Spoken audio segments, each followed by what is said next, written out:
4절 말씀 함께 봉독하시겠습니다.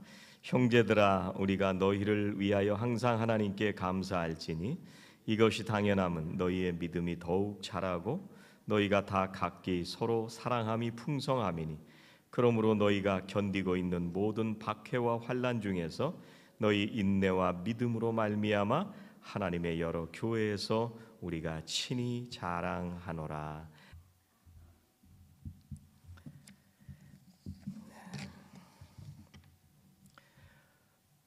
오늘 저희들이 봉독한 말씀을 보면은요, 사도 바울이 우리가 흔히 하는 감사와는 조금 다른 그런 감사를 하고 있습니다.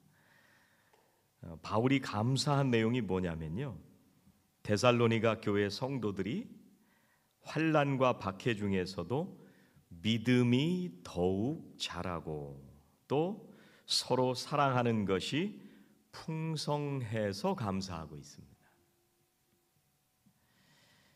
그런데 사도 바울이 오늘 하나님께 드린 감사는요, 공동체 속에서 가능한 감사입니다. 믿음이 자라는 거하고요, 서로 사랑하는 것은 깊은 관련이 있습니다. 믿음이 자라나서 사랑하게 되는 거예요. 사랑은 혼자 가능한가요? 불가능합니다. 사랑하는 대상이 있다는 얘기입니다. 사랑이라는 말에는. 그렇기 때문에 우리가 사랑한다, 이걸 어디서 해보느냐? 공동체 속에서 가능한 겁니다. 지금 사도 바울이 데살로니가 교회에 편지를 하고 있는데요, 교회를 향해서 보내는 편지고요, 공동체를 향해서 보내는 편지입니다. 우리를 누구라고 말씀하시냐면 그리스도의 몸을 이루는 지체들이다, 이렇게 말씀을 하시잖아요. 그러면 믿음이 자란다는 건 뭐냐? 사랑하게 된다는 거예요. 그리고 다른 사람을 섬기게 된다는 얘기입니다. 믿음이 자라나면서 모든 사람이 서로 서로를 사랑하게 된 거예요. 그래서 감사한 거예요. 내가 만나고 싶은 사람만 사랑한 게 아니고요, 내가 밥 사주고 싶은 사람만 사랑한 게 아니고요, 오늘 말씀에 보니까 각기 서로 사랑한 게 풍성하다, 이렇게 말씀하십니다. 사도 바울이 말하는 이 사랑이 공동체 속에서 사랑하는 것이라면요, 저는 속회 속에서 사랑해 보시라고 도전해 드리고 싶습니다.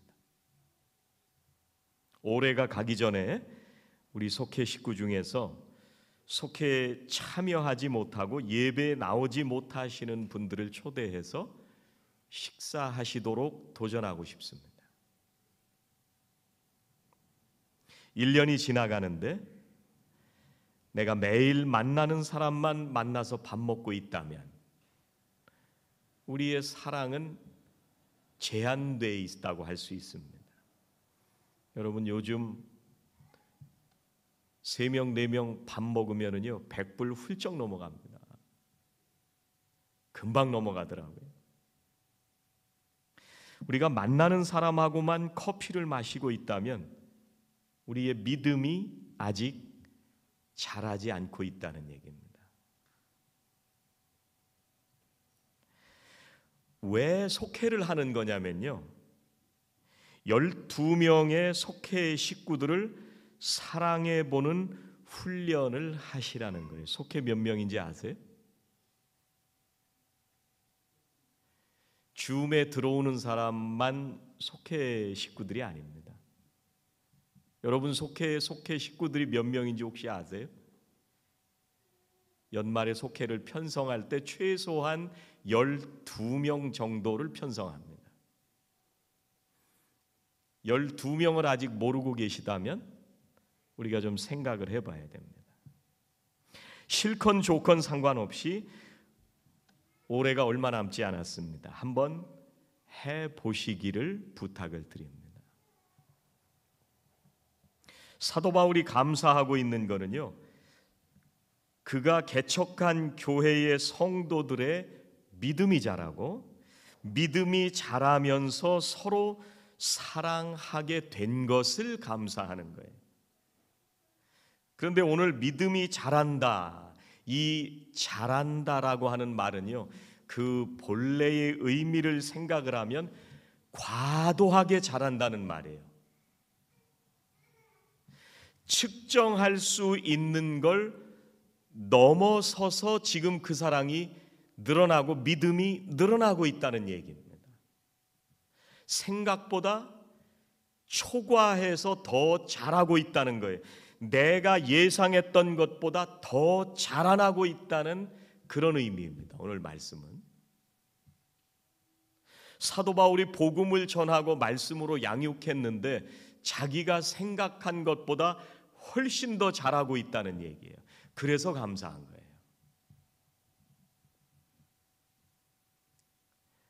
만약에 사도 바울이 복음을 전하고 말씀으로 양육한 그것보다도 훨씬 초과해서 자기가 예상했던 것을 넘어서서 측정할 수 없을 정도로 믿음이 자라고 있었다면 그건 바울이 한 게 아닙니다. 그것은 하나님이 하신 겁니다. 믿음이 자라나는 것은 하나님께서 하시는 겁니다. 말씀이 역사하신다는 얘기예요. 하나님께서 요셉에게 많은 복을 주셨습니다. 그런데 놀라운 거는요, 요셉은 그 많은 축복에도 불구하고 교만하지 않았다는 게 놀라운 일입니다. 우리는 조금만 돈이 늘어나도요, 조금만 지위가 높아져도요, 우리는 거만해지기가 쉽습니다. 그런데 요셉은 그러지 않았어요. 요셉이 겸손하다는 걸 어디서 알 수 있느냐면요, 요셉이 아들들의 이름을 짓는 것을 보면 알 수가 있습니다. 창세기 41장 51절에 보니까요, 이렇게 말씀하세요. 요셉이 그의 장남의 이름을 므낫세라 하였으니 하나님이 내게 내 모든 고난과 내 아버지의 온 집 일을 잊어버리게 하셨다 하며, 므낫세가 뭐예요? 잊어버리게 하셨다. 뭘 잊어버리게 해주셨다는 거예요? 과거의 분노와 원망과 쓰라림을 잊어버리게 해주신 거예요. 누가 그렇게 해주셨어요? 하나님께서. 지금까지 오는 동안 나에게 잘못하고 해치려고 했던 사람이 많이 있었지만 그 사건 뒤에 나를 오늘까지 인도하신 하나님께서 내 마음에 원망과 미움과 분노를 잊어버리게 해주셨다는 거예요. 그러니까 내가 할 수 있는 일이 아닙니다. 여러분, 추수감사절을 우리가 함께 예배하면서 잊어버리는 은혜가 충만하시기를 주의 이름으로 축복합니다. 두 번째 아들 이름이 뭐냐면요, 창세기 41장 52절에 보니까 차남의 이름을 에브라임이라 하였으니 하나님이 나를 내가 수고한 땅에서 번성하게 하셨다 함이었더라. 내가 고생만 하면서 살아온 줄 알았는데요, 하나님께서 이 고생을 다 물리쳐 주시고 나를 번성하게 하시고 평안을 주셨다는 고백입니다. 그런데 그걸 누가 해주셨어요? 하나님이 나를 내가 수고한 땅에서 번성하게 하셨다. 내가 할 수 있는 게 아닌데 그런 일들이 일어났다면 하나님이 해주신 겁니다. 많은 사람들이요, 어렵고 힘들 때는 하나님의 도우심을 구합니다. 그런데 고비가 지나가고 나면, 또 나에게 평안이 오면, 또 내가 번성하기 시작하면 하나님께서 해주셨다는 것을 잊어버립니다. 힘들고 어려울 때만 하나님을 의지하기가 쉽습니다. 내가 이만큼 살면 됐고, 내가 이만큼 돈도 벌었으면 됐고, 내가 이만큼 지위를 가졌으면 괜찮다고 생각하면서 하나님을 잊어버립니다. 그때 우리가 하나님을 기억해야 됩니다. 왜 이걸 나에게 주셨을까라는 걸 생각해야 됩니다. 왜 나를 번성하게 하셨을까를 생각해야 됩니다. 고난 속에서 믿음이 자라나고 다 각기 서로 사랑하는 것이 불가능한데, 고난 속에서 어떻게 믿음이 자라요? 우리가 다 각기 어떻게 서로 사랑하게 돼요? 우리는 내가 좋은 사람만 사랑하게 되는데, 그런데 오늘 말씀의 사도 바울은 다 각기 서로 사랑하게 됐다, 그렇게 고백을 합니다. 어떻게 해요? 다 각기. 교인들 중에 믿음이 좋은 사람 일부만 사랑하게 된 게 아니고요, 교인들 중에 은혜 받은 사람 몇 사람만 사랑하게 된 게 아니고요, 데살로니가 교회의 성도들의 믿음이 자라나게 되어서 다 각기, 이걸 everyone 이렇게 번역을 했습니다. 누구나 다. 그래서 감사한 거예요. 그 불가능한 일을 하나님께서 가능하게 하시니까, 그래서 항상 감사한 거예요. 여러분, 평생 감사 이런 책 보셨어요? 거기 나오는 여러 가지 감사가 있는데 이런 감사가 있습니다. 제로 감사. 이게 무슨 감사냐면, 모든 것이 하나님께로부터 왔음을 인정하고 아무것도 없는 상황에서 드리는 감사, 이게 제로 감사입니다. 하박국 선지자가 그런 고백을 했었습니다. 또 어떤 감사가 있냐면 가시 감사가 있는데, 사도 바울이 육체에 가시가 있는 상황에서도 감사했어요. 왜냐하면 그것 때문에 하나님의 능력이 내 안에 머물러 있기 때문에, 그것 때문에 내가 은혜를 더 사모하고 깨닫게 되었기 때문에 가시 감사예요. 그 책에 보면 벼랑 끝 감사라고 하는 것도 있어요. 생명의 위협을 받는 상황에서도 감사한 겁니다. 다니엘은 다른 신을 섬기는 자는 사자굴에 던진다고 하는 조서가 발표가 됐는데도 예루살렘을 향해서 하나님께 기도하고 감사했습니다. 그러니까 아까 제임스 목사님도 그런 얘기했지만, 하나님께서 해주신 선물에 대해서 우리는 감사하기 쉬운데, 제로 감사도 드리고 가시 감사도 드리고 벼랑 끝 감사도 드리게 되니까 항상 감사하게 되는 거예요. 평생 감사하게 되는 겁니다.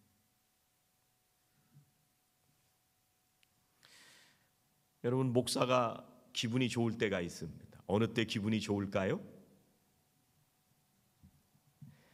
LA에 가서 약과를 사다 주면 기분이 좋습니다.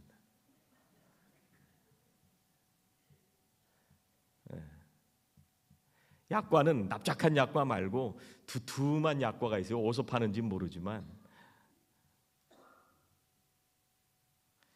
근데 그 약과가 맛있어서 감사한 게 아니고, 그 멀리서 그거 사러 가기 귀찮은데 나를 생각하고 장시간 동안 운전해서 그거를 사다 줬다는 게 감사한 거죠. 두 번째 감사한 건 뭐냐면요, 제가 기분 좋을 때는 나와 같은 길을 가는 성도를 보면 감사해요. 나와 같은 생각을 하고 하나님 말씀에 따라서 주님의 교회를 위해서 성실하게 헌신하고 같은 길을 가는 분들을 보면 감사. 세 번째, 목사가 기분 좋을 때가 있는데요, 가장 기분 좋을 때는 성도님들이 변할 때, 말씀을 보고 변화가 일어나고 기도하면서 변화가 일어나고 더 신날 때는요, 속회 식구들을 섬겼다는 얘기, 돌보았다는 얘기를 들으면 굉장히 신납니다. 제일 신납니다. 왜 그래요? 아, 이분이 믿음이 자라나고 있구나. 그걸 알기 때문에 감사한 거예요.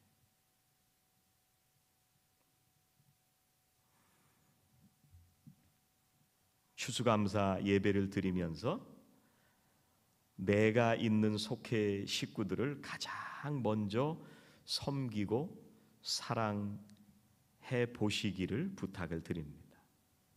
여러분의 믿음이 자라나면서 우리 성도님들 모두 다 각기 다 사랑하게 되는 그런 풍성하고 놀라우신 은혜를 우리가 감사하면서 항상 감사하는 교회, 항상 감사하는 성도들이 될 수 있으시기를 주의 이름으로 축원합니다.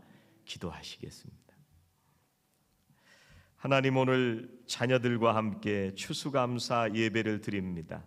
올 한 해를 지켜주시고 우리의 삶에 복된 열매들을 허락해 주시니 감사합니다.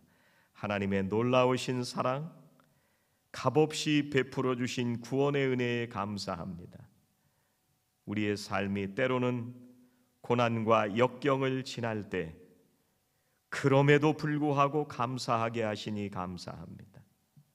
올 한 해도 우리의 믿음이 자라나게 하시니 감사합니다. 이 모든 것이 하나님의 은혜였음을 감사하며 우리의 믿음이 점점 자라서 서로 사랑하게 하시니 감사합니다. 서로 섬기게 하시니 감사합니다.